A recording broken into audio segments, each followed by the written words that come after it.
Hi friends, I for an I 2. I for an I అంటే కన్నుకు కన్ను అని అర్థం. ఈ కొరియన్ సినిమా తెలుగు వెర్షన్ ఈ మధ్య చూశాను. ఇది ఎప్పటిదో సినిమా, కానీ ఈ మధ్య నేను చూశాను. ఈ సినిమా ఎలా ఉందో ఇప్పుడు చూద్దాం. గుడ్డివాడైన చెంగ్ జియాజీ కళ్ళు లేని సైనికుడు, ఒంటరిగా బతుకుతూ ఉంటాడు. యుద్ధ విద్యలో ఆరితేరినవాడు, చూపు లేకపోయినా శత్రువును మట్టి కరిపించేసే యోధుడు.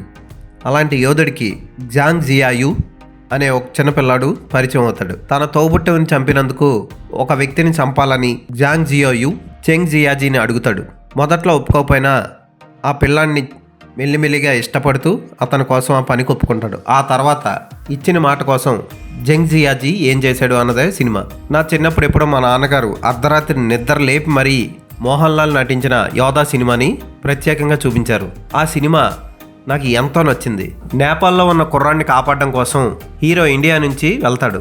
పిల్లాడిని కాపాడడం కోసం వెళ్ళడు, జాబ్ కోసం వెళ్తాడు. అయితే అనుకోకుండా జాబ్ పక్కన పెట్టి ఈ పిల్లాడిని కాపాడాల్సిన పరిస్థితి వస్తుంది. అయితే ఆ సినిమాలో లాస్ట్ 20 నిమిషాల్లో హీరో కళ్ళు పోతాయి. తిరిగి ఆ పిల్లోడు కాపాడిన తర్వాత కళ్ళని తిరిగిస్తాడు.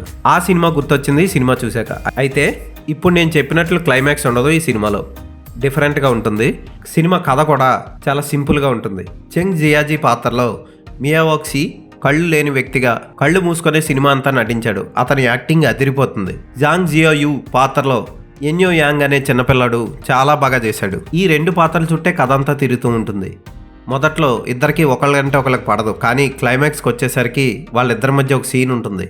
హీరోకి తెలియకుండా ఈ చిన్నపిల్లాడు విలన్ దగ్గరికి వచ్చి విలన్ని చంపడానికి ప్రయత్నించి దెబ్బలు తింటాడు. పడి ఉన్న ఆ కుర్రాడి దగ్గరికి హీరో వచ్చి నీకు గాయాలు తగిలాయా అని అడిగితే ఆ కుర్రాడు ఆ ప్రేమకు తట్టుకోలేక అతన్ని కౌగిలించుకుంటాడు. ఆ సన్నివేశంలో చూసే ఎవరికైనా కళ్ళ నీళ్ళు తిరుగుతాయి. నాకు కూడా కళ్ళ వెంట నీళ్ళు వచ్చాయి. అద్భుతంగా తీశారు ఈ సినిమాని. ఈ రెండు పాత్రల మధ్య ప్రేమ త్యాగాన్ని అద్భుతంగా చూపించారు. యాక్షన్ సన్నివేశాల రూపకల్పన అయితే వావ్ అనిపిస్తాయి. కత్తి యుద్ధం సూపర్గా తీశారు. క్లైమాక్స్లో వచ్చే 7 నిమిషాల యాక్షన్ సన్నివేశాలు ఆకట్టుకుంటాయి. క్లైమాక్స్ని హృదయ విదారకంగా ముగిస్తారు. సినిమాలో చాలా క్యారెక్టర్లు వచ్చి పోతూ ఉంటాయి. కాకపోతే మనకి విలన్ గాడు, హీరో, చిన్నపిల్లాడు తప్ప ఎవరు గుర్తుండరు.